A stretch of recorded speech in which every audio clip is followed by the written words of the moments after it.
अभी हमने ये है हमारा different equations of the plane. देखें हमारा लाइंस पूरा हो गया, 12 टॉपिक लाइंस के थे और ये 13 टॉपिक अब हम प्लेन में दाखिल हो गए हैं। Different equations of the plane.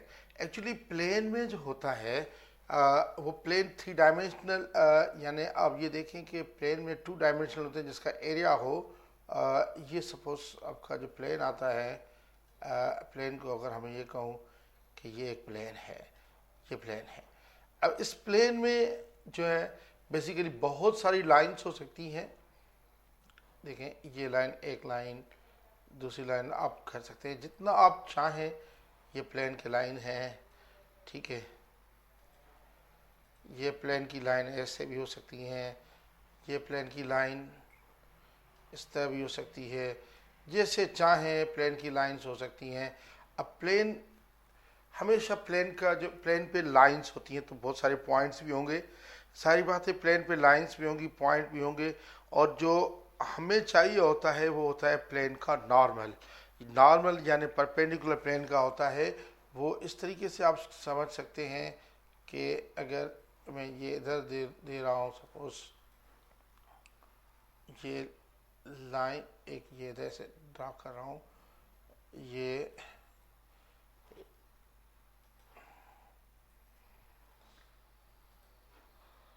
Suppose ये इस तरीके से समझ लें आप।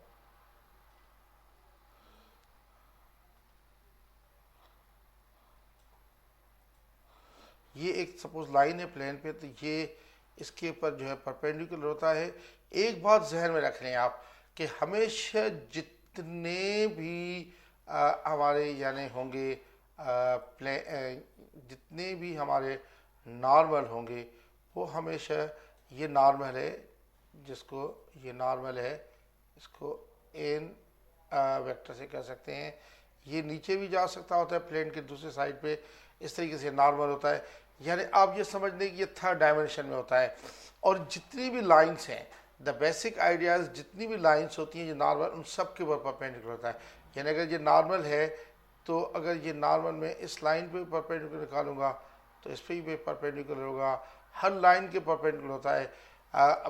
यानी वो अगर वीडियो यानी वो जिस तरीके से एक आप पेन देखें कि वो आपकी तरफ आ रहा है या आपके अवे जा रहा है, ये अगर बोर्ड है जिस तरीके से, तो ये नॉर्मल होगा। नॉर्मल हमेशा 3 डायमेंशन में होता है। अब प्लेन की इक्वेशन के लिए जो मिनिमम चीज़ है, हमें मिनिमम चीज़ रिक्वायरमेंट होती है प्लेन की इक्वेशन के लिए, एक तो उसका पॉइंट चाहिए कोई भी,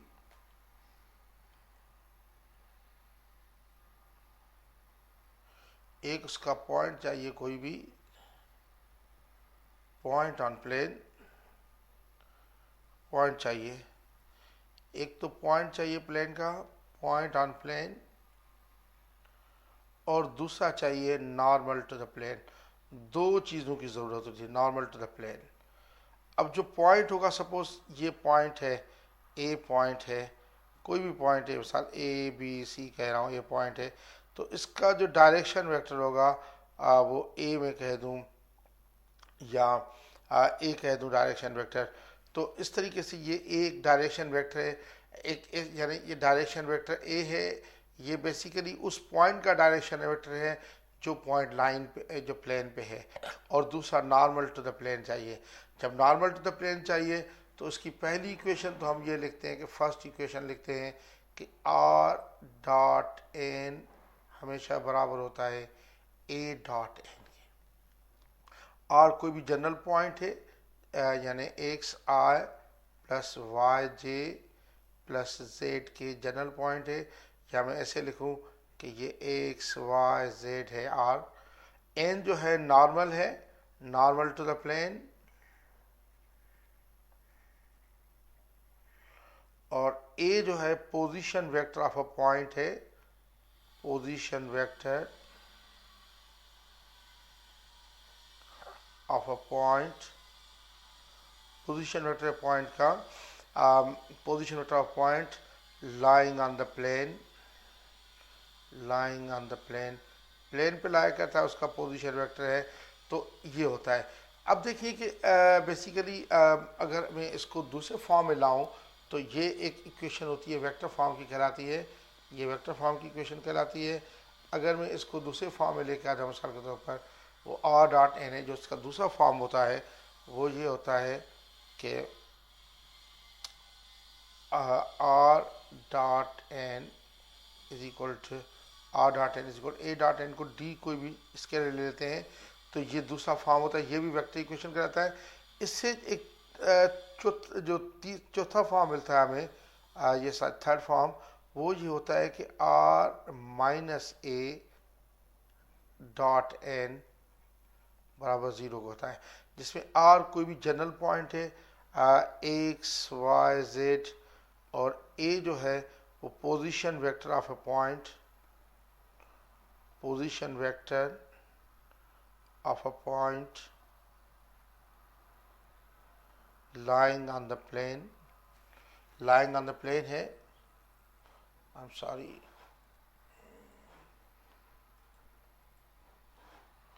position vector of the point lying on the plane है।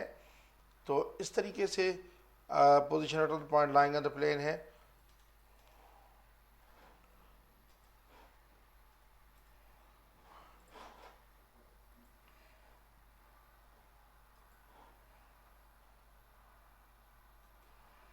Position vector of point lying on the plane, sorry थोड़ा सा अभी मैं इस पे लाइंग ऑन द प्लेन है, राइटिंग सॉरी की राइटिंग थोड़ी सी अच्छी नहीं हो रही, लेकिन बहरहाल ये इस तरीके से होगा। तो ये भी वेक्टर इक्वेशन है। और अगर मैं, और जो फोर्थ है, अगर मैं ऐसे लिख, देखिए ये r dot n is equal to कोई भी डी है स्केलर, आर अगर मेरा ये होता है एक्स वाई जेड डॉट, अगर ये हो a b c is equal to d के, तो इससे इक्वेशन मिलती है a x plus b y plus c z is equal to d, ये डी कांस्टेंट है। तो इससे ये इक्वेशन होती है, ये कार्टेशियन फॉर्म होता है इक्वेशन का। इस कार्टेशियन फॉर्म इक्वेशन में हम कह सकते हैं कि कार्टेशियन फॉर्म इक्वेशन है ये, कि तो बेसिकली हमें देखिए जो चीज़ हमें है कि चार हमें यानी इक्वेशंस मिली हैं, लेकिन चारों एक तरह की हैं।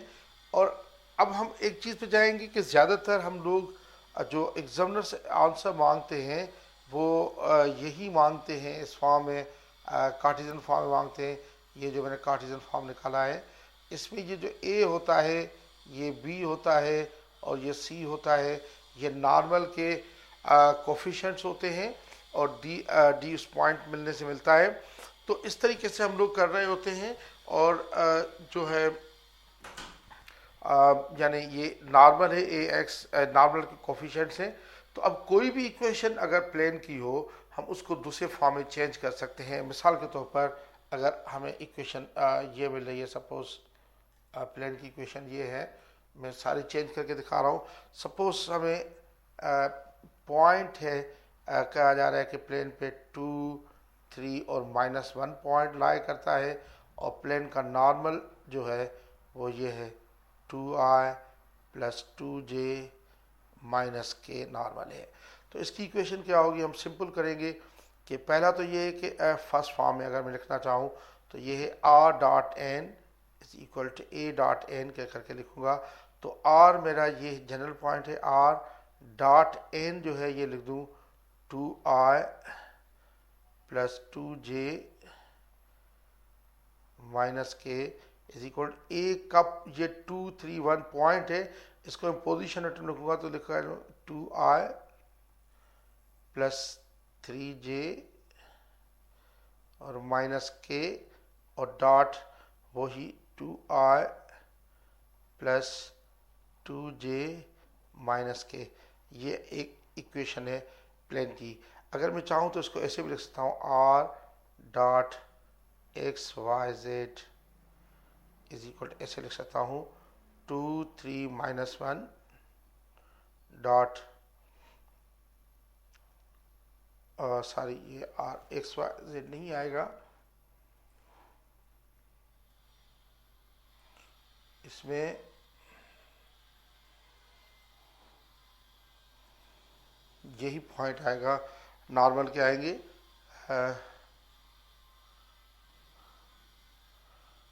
नॉर्मल का पॉइंट आएगा इसमें 2 2 -1, इधर भी ये 2 2 -1, या इसको मैं ऐसे लिख सकता हूँ अब कि इधर मैं कर दूँ x y z डॉट 2 2 -1 और ये डॉट दे दूँ 2 3 -1 डॉट 2 2 -1। तो ये अब ये और फॉर्म हो जाएंगे, सारे फॉर्म है। अगर इसको सिंप्लीफाई करके आप लिखना चाहें, सिंप्लीफाई करके लिखना चाहें, सपोज सिंप्लीफाई करके लिख सकते हैं हम इसको।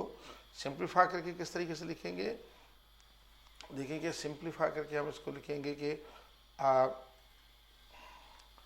अगर ये वही लिखते हैं कि ये r dot 2i plus 2j minus के, कभी कॉलम वेक्टर्स में कभी इन दोनों में, इन दोनों की डॉट वैल्यू करें, ये हो जाएगा 2 to the 4 प्लस 6 प्लस 1। तो ये आ जाएगा r dot 2i plus 2j minus k is equal to 11 के। ये भी इक्वेशन ऑफ प्लेन इसी फॉर्म की है, ये भी वेक्टर फॉर्म है। वेक्टर फॉर्म है एक और मेथड में, यानी इस तरीके से r डॉट इस पर कर सकते हैं।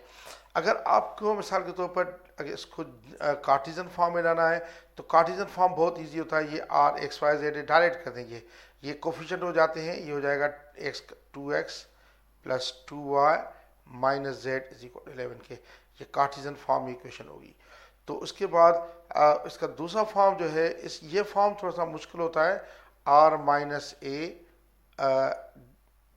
Dot n is equal to 0। इस फॉर्म में देखें कि ये मैं इस तरह लिखूंगा r माइनस, ये जो पॉइंट मिला हुआ है 2 3 -1, ये माइनस करूंगा 2i प्लस 3j माइनस के डॉट n की जगह आ जाएगा 2i plus 2j minus k is equal to 0। तो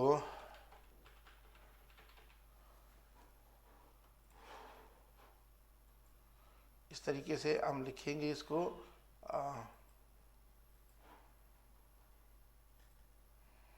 ये सिंप्लीफाई करके लिखूं, ये हो जाएगा r minus 2i minus 3j plus के और dot 2i plus 2j minus k is equal to 0। ये भी है। तो ये एक फॉर्म है। अब देखिए कि मिसाल के तो हमें सब चीज़ें आनी चाहिए कि अगर किस फॉर्म में है तो वो किस फॉर्म में लिखेंगे। देखिए अगर पहली इक्वेशन हमें ये फॉर्म मिला हुआ था, देखिए ये फॉर्म मिला हुआ है r dot n is equal to a dot n, तो हमने उसको उसमें लिख दिया। दूसरा अगर मिसाल के तौर पर हमें सब फॉर्म में लिख दिया। अगर आपको यही क्वेश्चन इस तरह रहता है कि r dot 2i suppose plus 3j plus 4k 7 के बराबर है, तो इसमें से आप ये लिख सकते हैं डायरेक्ट कि 2x plus 3y plus 4z is equal 7। ये भी इक्वेशन ऑफ प्लेन हो जाएगी। ये डायरेक्ट रहती है, ये x का कोफिशिएंट, ये y का, ये z का और 7 के equal.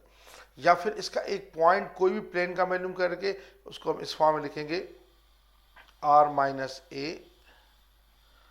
Dot n is equal 0 form में कैसे लिखेंगे, मैं इस पॉइंट में करूँगा। मिसाल के तौर पर ये है 2x plus 3y plus 4z is equal 7 है। इसमें मैं z ले लेता हूँ, z 0 ले लेता हूँ, y सपोज मैं 1 ले लेता हूँ, तो ये 2x प्लस 3 आ जाएगा 7 के, तो 2x आ जाएगा 4 के, तो x आ जाएगा 2 के। यानी ये प्लेन पे पॉइंट हो गया 2। मैं अभी सेकंड टॉपिक बताऊंगा प्लेन का पॉइंट वैल्यू करना। 2 1 और 0 प्लेन का पॉइंट है। तो मैं इस फॉर्म में इसको लिख सकता हूँ, देखें कि r minus 2i minus j minus 0 के लिखने की ज़रूरत नहीं है, डॉट n आपको डायरेक्शन वेक्टर दिया गया है 2i, आपको डायरेक्शन वेक्टर दिया गया है 2i plus 3j plus 4k is equal to 0। तो इस तरीके से हम ये इक्वेशन वेक्टर के लिख सकते हैं। अगर आपको मिसाल के तौर पर कार्टिजन फॉर्म में दे दे इक्वेशन कोई, ये इस फॉर्म में कोई कार्टिजन फॉर्म में इक्वेशन दे, तो आप किस तरीके से उसको दूसरे फॉर्म में लेके आएंगे। सपोज ये कार्टिजन फॉर्म में इक्वेशन में मिल रही है, ये इक्वेशन है 2x minus 3y plus 5z is equal to 7। तो सारी बात है, इसको एक फॉर्म तो ये हो जाएगा r डॉट, यही नॉर्मल है 2 माइनस 3 5 नॉर्मल वेक्टर है इज इक्वल टू 7 के आंसर लिख दे, या इसको इस फॉर्म में लिखें r dot 2i minus 3j plus 5k is equal to 7, इस तरह लिख दे तभी ठीक है। अब इसको उस फॉर्म में दूसरे वाले फॉर्म में लाने के लिए कोई एक पॉइंट आपको अपने तौर पे पुट करना पड़ेगा, फिर आप लेंगे वो प्लेन का। मैं पॉइंट बताऊंगा कि प्लेन पे किस तरह पॉइंट्स और लाइन वैल्यूम किए जाते हैं, तो वो हमारा हो जाएगा। तो इस तरीके से यानी ये डिफरेंट इक्वेशन ऑफ प्लेन है। प्लेन में बेसिकली ये होता है कि आपको एक नॉर्मल पॉइंट, नॉर्मल चाहिए, नॉर्मल टू द प्लेन, जो प्लेन के परपेंडिकुलर होता है, वो कहीं भी हो सकता है, वो हर लाइन पे परपेंडिकुलर होता है। एक बात जहन में रखें, ये कॉन्सेप्ट है, जितनी भी लाइंस प्लेन में हैं, जिस डायरेक्शन में भी हैं, जो नॉर्मल टू द प्लेन है वो हमेशा प्लेन के हर लाइन के वो परपेंडिकुलर होता है, नंबर 1। और अगर कोई पॉइंट मिला हुआ हो तो r dot n is equal a dot n से, या r माइनस ए ब्रैकेट में डॉट एन इज इक्वल 0 से, या फिर a x plus b y plus c z plus a x plus b y plus c z is equal d से। इस तरीके से हम इक्वेशन ऑफ प्लेन वैल्यूम करते हैं, और इसी तरीके से करेंगे। जब भी प्लेन ऑफ इक्वेशन वैल्यूम करेंगे, एक पॉइंट चाहिए प्लेन पे, और हमारी कोशिश होती है नॉर्मल मिले। नॉर्मल मिल गया तो प्लेन की इक्वेशन मिल जाती है।